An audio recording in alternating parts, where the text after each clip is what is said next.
Assalamualaikum. Episod yang episod 4 kan? Episod 3 kan? Episod 4 kan? Empat kan? Bila keluar malam ni Yeah. Malam ni episod 9. Aku excited untuk yang malam ni punya. Why? Adik, shh. Tak, kita rasa last week kan, kalau keluar drama, kita rasa kita punya Bebual Mak Mak tu tak kita jejak sangat because kita punya Bebual Mak Mak drama dengan viewers selalu lebih kurang. And drama kita pun tak hit last week. It's only like 1K, 1.4. Bebual Mak Mak 1K. So kita rasa topik dia? topik kot. Ya, mungkin lah topik. Orang tak suka. Sama mertua, shut up lah. Wah, you say about what? Adik, Aku rasa macam drama tak banyak view. So bila drama tak banyak view, diorang malas lah nak tengok dia punya kupasan. Kau faham tak? So, aku rasa macam itu. And drama kan kita semua, kita punya opinion semua drag apa. Macam bila kita tengok macam a bit draggy kan. Ya, itu. Tapi itu okay, kurang baru 3 episode. Yang penting semua hit kan. Semua hit 1K. So okay lah. aku ada banyak peminat yang nak tengok juga ni. Semua hit 1K. Macam mesti lah kali ni kan, setiap kali Kak Ziza punya tu kita sebab kita sedih je. Feel tu. Okay, dah. Sekejap lagi cerita. Aku ni hari tak prepare sangat. Jadi macam I think I cannot start. Aku macam nak kena ditanya soalan kot. Okay. Kita anggaplah sekarang ada lagu. Kita 3, 2, 1. So sekarang kena ada lagu. Nanti kita mute. Kerbak-kerbu.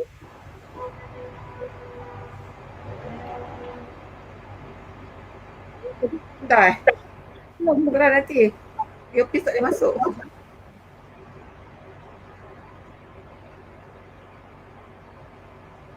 Kunci. Kita boleh share screen lah tu. Why did I always forget to wear earpiece?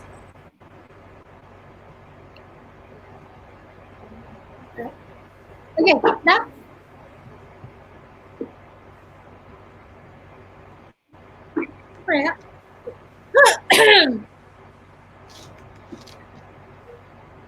Assalamualaikum everyone. Welcome back to our newest episode of Bebual Mak Mak. Selamat datang pada episod yang keempat. Okay, so Assalamualaikum Zaziza, Zatifah. Macam raya. Macam raya. Macam raya tak? Masih raya Masih ke? Masih. Okay, Zatifah sihat? Zatifah tak dengar suaranya, mic. Sihat sangat, Alhamdulillah. So, dah sikit masjid dah buka. Saya dan Zaziza belum kerja lagi. Zatifah, so how is it? Alhamdulillah, ramai jemaah yang merindui masjid. Kita pun dah bersedia untuk berkhidmat. Cuma kita rasa macam jangan kalang kabut untuk datang ke masjid dulu. Jadi kita pelan-pelan, kalau kat Masjid Istighfar ni jemaah ramai. Jadi jemaah dia macam every time tu sebelum waktu zuhur dah ada yang beratur. Jadi kita pada saya lah macam jangan kalang kabut. InsyaAllah masjid akan dibuka lagi sepenuhnya. Tapi tenang-tenang saja. InsyaAllah. So insyaAllah lah kita doakan semoga kehidupan kita akan kembali seperti sedia kala. Amin ya Rabbal Alamin. InsyaAllah. Okay Zaziza, hari ni kita nak berbual pasal apa? Okay, nak tahu kita nak berbual pasal apa? Ni je lah, line saya every week macam gini. Nak tahu kita berbual pasal apa, marilah kita saksikan snippets daripada drama Mak Mak kita episod keempat. Untuk episod Bebual Mak Mak kita akan keluarkan snippet sikit-sikit je. Kalau nak tengok the full drama, kena pergi tengok the drama itself, okay? Okay, let's watch the first scene of drama episode 4.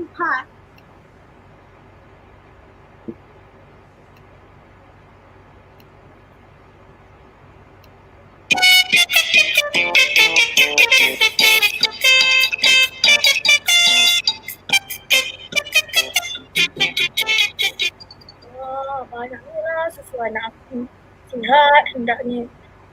Nak post lah kat Instagram.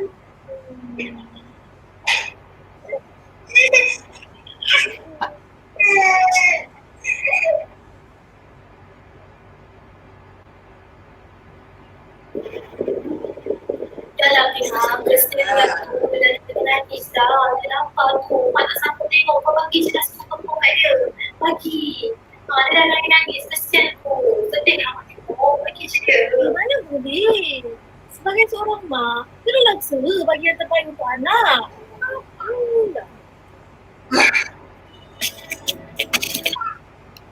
Itu dia. Scene yang pertama untuk episod 4 ada apa dengan susu. Yes, tu tajuk dia. Apa? Kesian, dia tengah hidup lah, stres je. Asal dia stres lah untuk episod kali ni. Kerana susu dia stres. Masya Allah. Ni satu isu yang mungkin a bit sensitif tapi juga pada saya ada yang memberi manfaat jugalah. Mungkin kalau saya punya time untuk yang mengenai susu ibu ni dah way off lah, dah lama, dah jauh sangat. Saya rasa isu ni dekat lah pada Ustazah Shikin dan Ustazah Aziza kan. Tapi apa yang saya boleh tengok kat sini ialah memang benda ni adalah satu benda yang macam a bit sensitif, tapi at the same time dia nak kena macam bagi motivation tau kepada ibu-ibu yang sedang menyusu. So maybe either Ustazah Shikin atau Aziza boleh bagi experience. Saya experience dah lama sangat lah, dah tak teringat sangat mungkin. Okeylah, mungkin sekarang disclaimer, episod ni bukan kita bukan nak pihak mana-mana pihak, tapi kita nak go to the reality. Go to the reality of semua ibu. Kebanyakannya ibu akan mengalami benda ni. So kita bukan take types susu ibu tu lagi bagus, no, we don't do that. Tapi kita setakat share experience dan kita sebagai kat sini sebagai untuk berikan motivasi kepada semua ibu-ibu di luar sana. Yeah, you are not alone ibu-ibu. Ibu-ibu saya. Yes. Betul, we are here for you. Betul. Okay. Ada siapa nak share tentang experience you all? You all say. Tiga. Okay, terima kasih. Okay, saya cubalah. Ni share experience kan. Okay, experience apa ni? Okay, tajuk kita ada apa dengan susu. So basically like Ustazah Shikin dengan Ustazah Latifah has been saying macam benda ni benda yang I think most of us hadapi, tapi kadang-kadang ada ibu-ibu dia taruh stres tu ke tepi, dia tak nak luahkan. Ada pula ibu-ibu dia punya stres macam forever je pasal susu ni kan. Okay, so experience apa sebenarnya nak tahu ni? Experience pasal mengenai susukan anak macam general experience lah kan yang saya nak cakap ni. Okay, so saya ada tiga, ya memang betul saya ada 3 anak, tapi 3 anak ni berbeza-beza lah apa tu masalah dengan susu sebenarnya. So during my first child yang abang tu, dia memang saya ada zero knowledge on how to be a mother lah. Pasal first child kan. Jadi macam nak susu pun macam really macam I just go with the flow. You know, macam ada lah juga baca-baca, oh okay kalau nak susukan anak kena macam gini, kena kena prepare ni, kena prepare tu, kena prepare ni. Ada juga. Tapi I think because it's my first time and there's a lot of macam contingency that I wasn't prepared of. Jadi macam dia tak beberapa ikut planning lah kepada apa yang saya plankan. Macam kita plan selalunya orang kalau plan nak breastfeed kan, orang mesti anggarkan aku nak breastfeed sampai anak aku 2 tahun. Tu kebiasaannya. So during my first child tu macam first je saya dah tak dapat sangat motivation pasal memang ada problem sikit lah pasal dia bila anak saya dilahirkan tu dia terus dimasukkan ke NICU so during that time I didn't know lah that macam kita nak kena ada macam susu pun nak kena ada macam birth plan punya, nak kena tell the hospital what you should do to the milk and all lah. So based on that anak saya memang first kali dia dah campur breast milk dengan formula milk.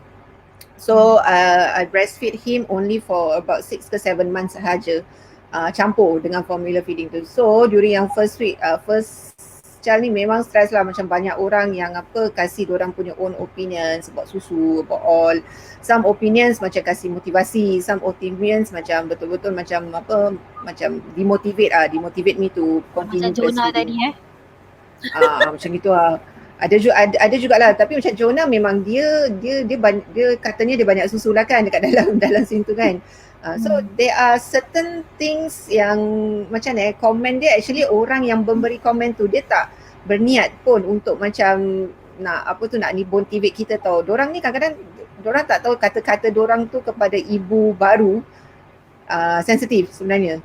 So the people who has been saying things kan kadang-kadang macam dia tak tahu yang dia sebenarnya tengah demotivate, dia tengah jatuhkan semangat ibu yang baru ni. So that's what happened to me lah. So macam kadang-kadang bila kita, bila kita susu, habis kadang-kadang anak kita fasi, so diorang ingatkan anak kita tak cukup susu. So macam anak kita fasi je, diorang ingatkan macam kita tak kasih susu dia banyak. So macam bila kita dengar ayat-ayat macam itu, mesti kita macam aku mungkin susu aku ni what kind of a mother am I kan, tak dapat nak beri susu anak sendiri kan. So all these thoughts comes in lah.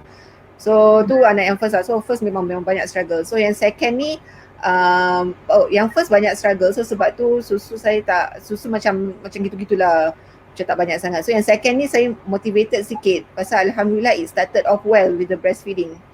Bila second ni dia ada macam dia punya struggle lain sikit.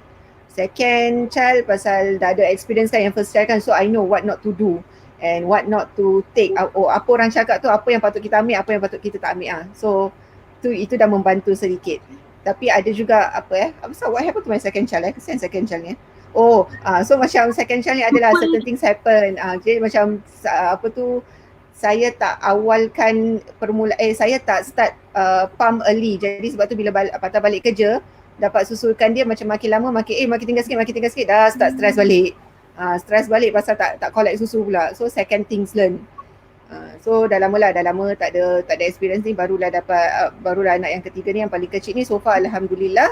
Pasal at the end of the day I think macam aturan Allah tu memang masya-Allah. So macam apa yang kita experience daripada first tu, kalau kita take it kalau kita sabar, take it positively, so macam insya-Allah macam things will get better I think. So and maybe kali ni Allah rezekikan saya dengan banyak bantuan, dengan banyak rezeki kemudahan yang ada. Jadi macam stress tu is tak se-stress macam anak first dengan anak second, faham tak? So macam that's my experience pasal susu ni. Macam kalau kita tengok, kadang-kadang orang terlampau letak beban yang sangat berat kepada new mothers especially. Betul. Pasal kalau kita tengok pengalaman Ustazah Aziza sendiri, dia ada melalui fasa-fasa. So macam as time goes by, as time makin ramai anak, makin banyak belajar. So macam kadang-kadang bila orang anak yang first macam yes it is true, macam contoh kita senang cakap budak tu nangis, contoh ini yang more to breastfeed macam mati nak kena breastfeed. Kita senang cakap budak tu perut kecil je, dia nangis sebab susu, dia nangis sebab ada banyak benda lain. And which is true lah, bila kita dah ada pengalaman, kita tahu benda tu betul. Tapi as a new mother, kita akan risau kalau budak tu asyik nangis. And kita pun tak tahu budak tu nangis sebab apa. So because of that situation, contoh tak payah kita lah, macam kalau kita tinggal dengan mak bapak. Dan kalau nenek dengan atuk ni dia punya kasih sayang dekat cucu, terlampau jauh beza dengan kasih sayang dengan anak. So dia akan rasa kenapa budak tu nangis, kasihlah susu. Because to them or to a new mother, to them that is the only solution. So kita sebagai orang yang nak membantu, pada saya we should bantu in a correct way lah. Jangan macam like tak boleh budak tu nangis sebab susu, sebab lain. Macam don't put pressure on them. Because macam saya jumpa ramai, saya sendiri my first is not bila my first child saya dapat kira macam bila start well, lepas tu okay, terus tak okay. So macam sebulan je saya dapat. Faham. Saya rasa orang sekeliling main peranan lah. Betul. So, dari sudut support, dari sudut nasihat dan sebagainya. Sebab apa? Sebab bila baru melahirkan kita akan melalui proses pantang. And it is not something easy dan tak semua orang, and we cannot compare ourselves with other people also. Macam contoh kalau kita melalui proses itu dengan senang, kita tak boleh expect semua orang lalui dengan senang. Betul. Yes. I think also macam every mother dia face different difficulties tau. So maybe some people dorang face macam pasal susu, masalah susu. Some there are other struggles that they are facing. For example pasal siapa nak jaga anak ke, ataupun macam struggle dengan a lot of things lah. So these struggles are real, and macam new mothers ni, they really need a lot of support from everyone, especially those around her lah kan. So the need of support tu is very real lah. Okay, saya rasa macam peredaran masa pun menjadi macam faktor yang macam membantu untuk kita macam in this journey of breastfeeding. ataupun yang macam apa-apalah untuk mendidik anak ataupun nak membesarkan anak. Salah satu faktor macam tadi macam Mak Kia tu dia tak boleh nampak cucu dia sedih. Nangis melalak. Pasal apa? Kalau ikutkan pada zaman mereka memang anak nangis saja bagi susu. Anak dia bagi susu. Tapi kita mungkin antibody anak-anak sekarang tak sama macam anak-anak dulu. And dulu pun saya rasa I believe lah dulu pun ada susu tepung dan sebagainya kan. So I think it's like macam memang perception dulu pun macam kalau budak tu nangis mungkin dia lapar. Tapi sekarang ni dia tak jadi dia lain. Perception sekarang ni mungkin kita dah makin belajar, kita dah makin memahami, kita dah tanya kita ni doktor, kita pun membaca dan sebagainya. Kadang-kadang it's not macam tadi Ustaz Syakin kata lah, it's not because of yang dia lapar dan sebagainya. Mungkin dia sakit, diorang tak boleh cakap kan, diorang boleh nangis kan, perut kembung dan sebagainya. So saya rasa macam orang sekeliling ni bukan saya kata nak bukan nak mengapi-apikan, tapi diorang kadang nak membantu, tapi cara dia membantu tu dia rasa yang itu adalah betul. So penerimaan kita pun nak kena macam you need to menjaga hati orang juga. At the same time your punya you nak kena jaga diri you juga.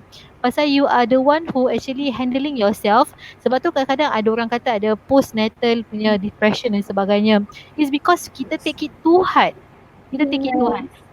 Kalau kita rasa kita tak misalnya lah macam kita punya breastfeeding journey tak bagus, kita jangan rasa sedih sangat. You should talk to someone. Okay, you should seek help. Bukan memang bagusnya kalau kita menyusukan sampai 2 tahun tu alhamdulillah, itu memang best gila lah. Tapi kadang ada orang rezeki dia lain-lain kan. Allah dah tetapkan macam mana rezeki dia.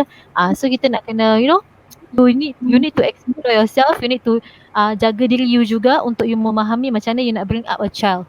Okay, alright. untuk Okay, let's kita rasa kita hold dulu. We move on to the next scene untuk kita tengok apa jadi. Okay, ada ngamuk tu. Okay, jom kita tengok the next scene. Apa jadi apa yang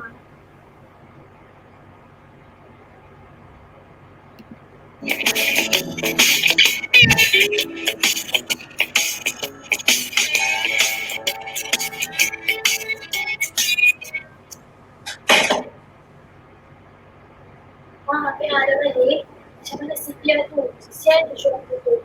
Macam mana dia dah okey? Okey lah Mak, tak ada apa-apa. Dah check dah semua, dah check darah semua pun tak ada apa-apa. Sakit biasa je, dah. Itulah kau, aku dah cakap pergi nak juga lah susu tepung. Kan anak saya sakit je kalau ke hospital. Tengok anak aku ni, dia hak je biasa. Itu boleh ni. Tidak lah Jona, kau ingat apa? Kau seorang dia ada anak, kau seorang dia sayang anak, aku ni tak sayang anak aku lah. Aku ni penat tau. Betul lah. Les, kat sikit pun tak boleh, aku nak marah. Ish, kamu ni Jona, cuma fikir sebelum cakap tu pun mesti dah alah, sama macam gini dah cakap. Jaga hati orang dia nak cakap.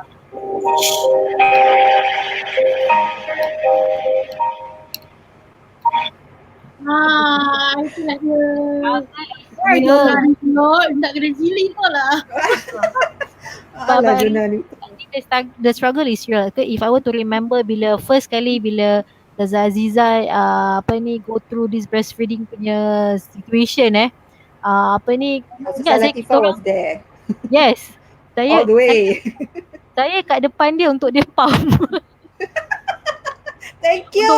Untuk mendapatkan confirm sebenarnya. And at the same time saya rasa macam orang sekarang, kalau dulu compare dulu kita kerja 5 tahun 8 tahun dulu orang masih belum menerima this breastfeeding situation. Sebab tu kita stress, kita bagi susu tepung. Bukan nak cakap susu tepung tu tak bagus tau. It's like macam kita dah stress pasal orang kata macam orang tak boleh accept dengan situation. Lepas tu tempat kerja masih tak memahami. Lepas tu tak dapat approval untuk macam bagi orang kata lamanya kau breastfeed sampai 30 minit dan sebagainya. So jadi itu mendatangkan stress. So saya rasa kalau compared to now, alhamdulillah sekarang ni macam everyone is understand. Semua sebab tu dah jadi macam-macam fashion dah kita punya apa tu nama dia? Yang korang pakai tu apa tu? Cover. Zaman saya tak ada nursing cover. Nursing cover kita yang zaman saya kau semua kita tudung saja tempat. Kena cari spesifik tempat untuk menyusukan. Saya ingat kawan saya semua ni bawah meja. Ada bawah meja, ada kan, ada sanggup tau, ada sanggup macam pergi pergi macam handicap toilet ke untuk breastfeed. Lepas tu sedih Lepas tu still that one pun macam sedih sendiri, macam ya Allah aku susukan, aku pump susu, berikan susu ni dekat dalam toilet untuk anak aku pun, itu pun satu masalah juga kan, macam tersedih sendiri gitu, terfikir sendiri. I think kan, if I may add, macam saya agree sangat Ustaz Latifah cakap pasal peredaran masa. So peredaran masa sekarang ni kalau kita tengok, people are more open to breastfeeding. But that doesn't mean that the struggle yang these mothers facing is any less tau. The struggle is still there. So walaupun macam the mother is educating herself with breastfeeding, there are still struggles. Macam okay, kita belajar pasal breastfeeding, kita open up, kita ada orang sampai pergi kelas lah, ada orang sampai macam pergi training or what pasal nak breastfeeding, pasal nak with the new baby ni. So kita macam the education is there already. But then again, macam kalau kita tengok scene yang tadi bila dia balik, macam the way other people kasih support tu is different. Macam Mak Kia, dia bukan nak menjatuhkan CPR kan, dia nak, kalau boleh dia nak support, tapi cara dia kasih support, dia terus tukarkan kepada macam kasih susu tepung. Tak dengar? Kononnya macam jalan mudah yang nak bagi semua orang jadi settle, semua orang senang, yang tak ada susah hati. Macam gitu. So macam ada orang pula, macam kadang dorang nak kasih support, tapi dorang kasih support suruh kasih makan tau. Macam baby 1 month kan, the sayings of macam ala dulu anak aku berapa bulan je aku dah kasih nestem dah, ataupun suruh kasih air, ataupun suruh kasih glucose. So bayangkan macam orang yang tengah struggle ni, lepas tu dia receive a lot of opinions. I think it's not that the new mothers ni tak appreciate people punya opinions. Diorang actually need a lot of opinions, need a lot of supports and opinions and all. Tapi at the end of the day, bila dah macam-macam banyak sangat opinions dapat kan, so diorang it's like another struggle for them also. Pasal ragam anak-anak tu berbeza, ragam anak. Mungkin anak ni dia perlukan yang ini. Mungkin anak ni boleh set macam anak saya nombor 1, nombor 2 boleh lain cara. So kita tak boleh expect macam mana kita mendidik anak kita, macam mana kita feed anak kita tu sama macam mana kita nak feed anak orang lain. So tak boleh macam gitulah, kita tak boleh expect macam gitu. So macam kalau saya memang ada campur susu tepung dengan susu ibu. Is because that memang dah tak ada, nak macam mana, dah cuba usaha. And saya pula masa during that time, saya punya zaman tak adalah pula yang cookie lah apalah ni semua. Zaman orang lain yang dah ada yang cookies ni semua kan, saya ikut sekali walaupun saya tak breastfeeding that time. Itu paling best moment. Semua lactation cookies lah saya ambil, orang lain makan saya pun makan juga, so sedap. Pasarang lah. Time goes by kan, saya rasa macam saya cakap lah, kadang-kadang kita ni sebagai mak dalam masa sedih bila orang tentu pasal anak.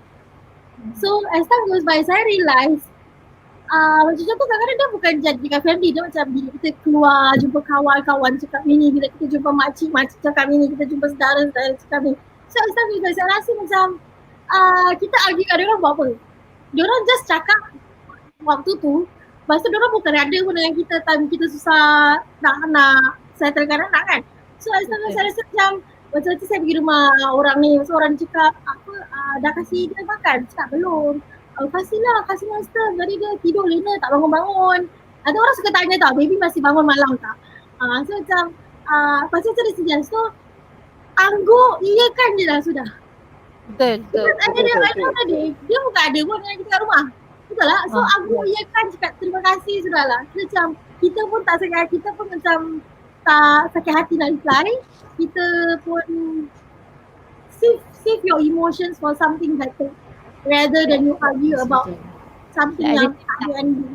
Kalau kita macam saya nak cakap sikit. Okay. If let's say kalau kita nak tanya opinion, kadang-kadang kita terlampau tanya ramai sangat opinion. Lepas tu kita stres sendiri. Kalau saya ingat pada saya punya time, saya macam tanya ni, saya tanya itu, saya tanya ni. Lepas tu in the end, saya ada 5-6 opinion. Lepas tu lepas saya macam mengamuk sendiri. Lepas tu saya dah tak nak dengar semua. Macam saya yang buat diri saya stres sendiri. So pada saya, like kita as a new mother, we need to know kalau kita dah minta opinion tu, kita tengok apa yang terbaik untuk anak kita. Kalau itu adalah yang terbaik, kita boleh ikut. Kalau misalnya kita dah try tak boleh, then tak apa, dia cuba usaha lain yang pula. Because kita kena ingat, bila kita minta opinion, orang akan bagi tau, ikut pengalaman dia. Benda tu mungkin sesuai, mungkin tak sesuai. Itulah. Cuma I think new mothers yang tengah struggle, the real struggle ni, diorang susah nak nampak apa yang kita berbualkan ni tau. Macam the reason kita cakap apa tu, okay, pasal kita dah nampak macam at the end of the day yang jaga anak ni kita, so kita dah nampak. Tapi pada awalnya bila kita sendiri tengah struggle, kita tak nampak, kita cannot sense tau. Kita tak boleh nak make sense bila orang cakap macam dah, kau jangan fikir apa orang cakap, kau jangan fikir apa orang cakap, yang penting kau ni anak kau kena tahu. So itu pun another struggle yang new mothers facing. So cuma macam it's just that I think kita kena beri more moral support, kena beri more reminder to these mothers lah, yang menyatakan that macam you are doing okay. Tak semestinya susu you sikit, tak semestinya that you are a bad parent, tak semestinya you don't get to breastfeed that you are a bad parent. Tak semestinya anak you selalu sakit, itu tak bermakna yang macam you tak jaga dia betul. That is not it. So macam Allah ni memang letakkan perjalanan masing-masing, rezeki masing-masing semua berbeza. Tapi at the end of the day kita tak tahu, yang mungkin mak yang breastfeed ni dia ada ujian lain. Mak yang dapat, mungkin Jonah ni kan, yang dia macam banyak susu kan apa semua, mungkin struggle dia pada benda lain. Mungkin PA ini struggle dia yang kita nampak, tapi mungkin ada kemudahan di bahagian lain juga. So at the end of the day macam itulah support, kita punya hope, kita punya faith ni semua nak kena dinampakkan lah kepada new mothers ni lah. Yes, betul. So by saying that, saya rasa we can move on to the next scene untuk tengok the real struggle of PA. Jom kita saksikan scene yang seterusnya.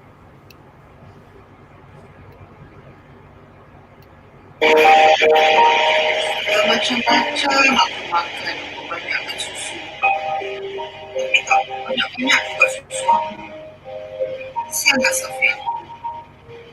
Aku ni macam mak yang tak berguna. Tak mampu nak kasih anak susu sendiri.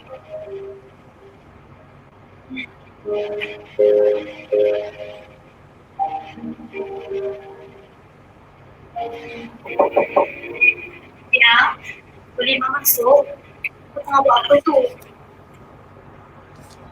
Ni lah mak, dia boleh banyak biar ada kiss. Dia banyakkan susu, biar makan berada ulang, biar makan baju, keluarga ni baik hari dia makan. Tapi dia orang susu biar tak banyak-banyak juga. Sikit susu kan beza-beza. Mak tahu kamu usaha. Mak nampak usaha kamu tu. Kamu ni sekarang ni tengah stres masalahnya. Kamu tenang-tenang je. Paling pertama sekali kesihatan anak kamu tu. Itulah dia scene yang seterusnya. Siam PA. But saya rasa kan that struggle is real. Pasal saya tak tahu pasal orang lain, tapi saya sendiri bila saya tak dapat achieve that breastfeeding journey, saya rasa like really macam lousy, saya rasa tak berguna, macam I can't give the best to my children. Macam sedih lah juga, terus. Okay, tapi saya faham lah, macam that's why I think I've been saying, sorry lah kalau saya terrepeat ke apa, tapi I've been saying this, macam the new mother is already struggling with a lot of things. So macam actually macam susu ni kan, tak tahu lah, susu badan ni is like a form of rezeki kan. So bila a form of rezeki tu macam diperkatakan, it's like macam dia make kita lagi, lagi feel worse tau. Pasal it should be the rezeki for our children, but why am I not providing well for the rezeki for my children, something like that lah. So that's why Susah Syekh cakap dia memang benda yang sensitif. And benda ni memang the new mothers memang banyak struggle dengan benda ni, and this is what put them into the real depression tau. Macam kalau saya nak tambah, kalau saya nak tambah, daripada yang ni kita cakap pasal rezeki dan sebagainya, mungkin kita perlu ingat yang kita kena bersyukur. Pasal kadang-kadang ibu-ibu kan dia struggle kerana yang macam tak dapat nak bagi susu dan sebagainya. But in the end sebenarnya dia kena bersyukur bahawa anak tu adalah rezeki sebenarnya. Okay, anak tu adalah rezeki. Jadi kita nak kena be thankful yang ya Allah dah bagi aku rezeki anak. Jadi kita mendidik ataupun kita membesarkan dengan secara yang upaya kita boleh. Pasal memang in the end malam kita tak boleh nak tidur, nak kena jaga anak juga. Bukan itu je, bukan setakat susu. Bila malam kita nak tahan mata, sengkang mata kita untuk bagi susu, untuk kita bukakan lampin dan sebagainya. Itu adalah struggle kita. So kita bawa benda tu kepada satu nikmat lah pada saya. So and kita rasa macam bersyukur bahawasanya yang kita dapat anak, alhamdulillah. Saya rasa saya suka poin yang paling penting yang saya rasa kita nak tekankan dalam drama ni adalah yang paling penting is your health and your children's health. Sebab tak ada health, kita tak mampu nak jaga anak tu dengan betul. Dia macam setiap orang kesihatan diuji dengan pelbagai ujian lah, betul lah. So macam ada setengah orang yang tak dapat menyelesaikan because of medication. Kita tak tahu, we do not know someone's struggle. So instead of kita macam put pressure on that, kadang-kadang kita terlampau bagi nasihat pun kadang-kadang boleh put pressure on someone. Instead pada saya sekarang ni personally, kalau let's say saya nampak new mother is struggling, I will not give solution to their problem, but I will be there to give them moral support. And that's what I will be saying lah. Yang penting you sihat, anak sihat. Pastilah apa pun, yang penting you sihat dengan anak sihat. Of course bukanlah maksudnya semua baja apa-apa. Maksudnya macam sekarang the struggle is memang new mothers, the struggle tak ada lain. Breastfeed formula. So I mean like kalau kita tengok, saya rasa saya sendiri bersama dengan formula ni, alhamdulillah jadi orang. Macam kadang-kadang kita terlampau stres dengan benda yang 2 tahun yang pertama. Padahal betul susu ibu adalah yang terbaik, tapi kalau tak ada, it will, I mean like doesn't matter, just give the best what you can to your ability. Bukan orang lain yang ability. It's you. Dia jangan macam setakat macam kita rasa nak bagi susu tu adalah itu je struggle kita. Bukan itulah. Actually banyak Betul. anak dah besar pun struggle juga. Jadi ada struggle lain pula. Struggle lain pula kan. Jadi kita pada kita ialah kita kena pandai macam mana nak handle the situation. At the same time kita kalau perlu minta tolong, kita minta tolong. Tapi at the same time kita kena doa juga tau. Kena ada usaha. Macam apa yang terbaik untuk anak-anak kita, itu yang important. Itu tadilah Ustaz kata tadi, kesihatan, apa yang terbaik kita rasa yang anak ni kan macam kalau as a whole anak tu perlu ada shelter, anak tu perlu diberikan makan, diberikan pakaian, diberikan ilmu. Itu kita kena ada. So kalau misalnya cara yang kita bagi ni cukup, insya-Allah semua okey. Macam itulah. So kita jangan nak streskan kata begini, kawan saya kata gini, maka gini bagus-bagus untuk tambahkan dan sebagainya. Ini kamu yang akan menjaga. Pasal saya macam dah nampak kan kawan-kawan semua ada yang stres, ada kawan-kawan macam memang rezeki dia semua banyak, ada kawan-kawan yang anak dia tak bangun malam, bagus tu. So macam tu semua rezeki masing-masing. Allah dah tetapkan. Mungkin anak dia tak bangun malam, jadi dia dapat rest. Pasal besoknya nak kerja dan sebagainya. So tu Allah dah bagi, tu rezeki tu Allah dah letakkan. Jadi kita go with the flow. At the same time kalau kita perlu minta nasihat, kita rasa mana yang orang kita comfortable. Macam saya dulu, saya akan choose orang untuk saya minta nasihat, bukan nak memilih kawan ke apa tau. Pada saya cara dia mendidik tu ataupun cara dia macam provide anak dia tu sesuai dengan cara yang saya nak bagi. So saya akan message orang tu, boleh tak gini, okey tak? Boleh kata okey boleh. Pasal benda tu sesuai. So jadi saya follow. Walaupun macam orang lain cakap ni semua, saya iyakan, menerima, lepas tu kita senyum. Kita pasal cara dia mungkin sesuai dengan tak sesuai dengan kita, tapi sesuai dengan dia. Dah khalas lah macam gitu. Betul. Saya rasa kan memang kita kena pilih orang bila kita nak minta nasihat. Macam contoh je, saya rasa benda ni saya rasa kelakar lah. Contoh saya, Suzaza anak ketiga, saya anak kedua. So kita ada satu grup WhatsApp dengan kawan kita lagi satu yang baru anak pertama. Tapi kita dua ni asyik minta nasihat pada dia je. Pada saya macam kelakar, tapi relevan. Sebab antara kita, dia anak yang pertama tapi anak dia lahir dulu. Jadi macam yang kita berdua ni anak dah besar kan, yang first tu. Yang first Azizah anak dia dua-dua dah besar. So macam pada saya it doesn't matter you nak minta nasihat pada orang yang ada pengalaman ke tak ada pengalaman ke, because at the end of the day you have to find someone yang akan bagi you nasihat in terms of dalam masa sama dia bagi you moral support. Dia macam sama-sama naikkan lah. Macam tak apa, macam contoh macam ya alamak, contoh alamak susu aku sekarang macam sikit je. Tak apa, at least ada je macam. So macam kita saling memberi semangat to one another. So that is very important lah tu. Betul. Kalau kita tak minta nasihat orang tu, kalau kita tak nak minta nasihat, janganlah kecil hati. Jangan kecil hati. Pasal mungkin tak kena dengan situation. Tu je. Betul. Saya teringat satu je, macam bila saya tengah struggle kan during my first child paling struggle kan. I remember I get the most moral support. Saya memang, yelah kita semua orang memang tengah nak breastfeed, try to breastfeed. Tapi the moral support that saya banyak dapat daripada orang yang tak breastfeed sendiri. Tapi orang yang tak breastfeed tu dialah yang berikan saya saya support that macam you can macam you know make me believe in myself and make me you can do it. I remember macam Ustazah Latifah pun one of them lah, dia tahan ikut saya pergi pump kan macam tunggu. Lepas tu there are another person also pun macam dia memang tak ada experience dengan breastfeed pun, tapi dia tengok, dia nampak saya struggle kan. So that time saya ingat kita nak kena pergi somewhere lah. So dengan dekat kerja ni nak kena pergi out of office. So I remember that she waited with me setakat macam tak apa sekejap je, kita kasih 15 minutes untuk ni, lepas tu baru kita go, tak apa kita pergi lambat sikit macam itu. So macam benda ni macam kita at the end of the day kita, it's not about group. Lagi satu kan yang tak membantu kan, macam kat social media suka ada this macam BF versus FM. Macam breastfeeding versus dia macam banyak versus between mothers. Dia bukan breastfeeding lah, banyak benda diorang suka buat macam versus gini. Even macam apa diorang panggil tu, carrier pun diorang ada main versus tau. Carrier versus pram for example. So all these things kan kadang-kadang without knowing dia menambahkan juga benda yang negatif kepada orang-orang yang struggle ni lah. Like kenapa kita kena versus kan, at the end of the day macam kita mak, orang tu pun mak, kita struggle, orang tu pun struggle. So kita should understand one another. That is much more important rather than mempertahankan macam apa yang paling betul. Rather than doing that, kita patut support, just give moral support to one another. Yes, betul. Itu paling penting lah bagi saya. Sebab tak kisahlah ada pengalaman ke tak ada pengalaman, because bila when we come to moral support, siapa-siapa pun boleh bagi.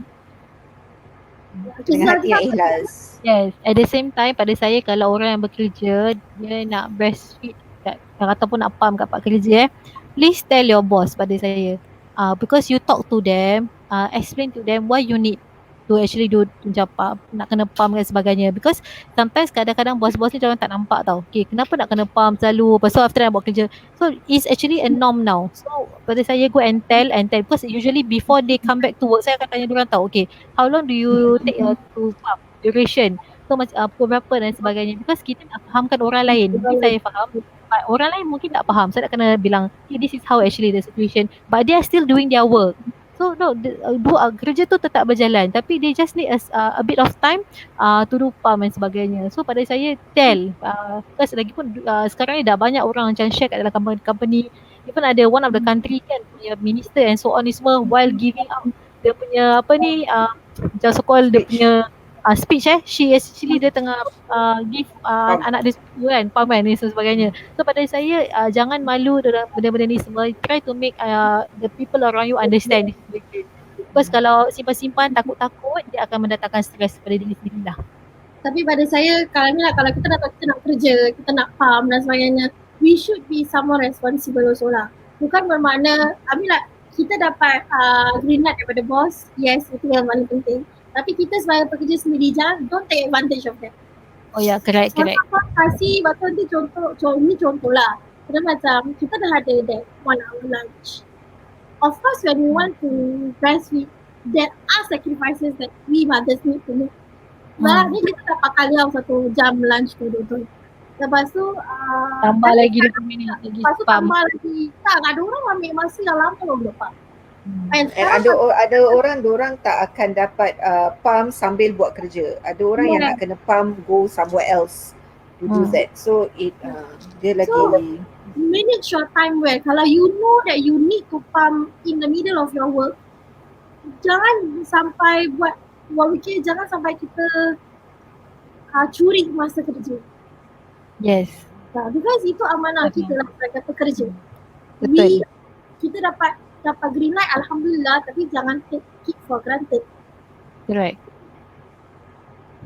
Yes. Nah, itulah dia sedikit sebanyak yang kita dapat kongsi. Kita tak akan paparkan the final scene. If you want to know what happened on the last scene, go and watch our drama. And LNS. Yes, apa tu guys? Like and share.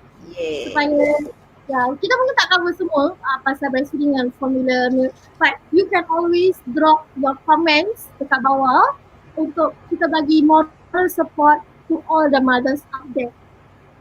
Yes. Tadi You also can be that individual who play your part to give that kind of moral support. Yes.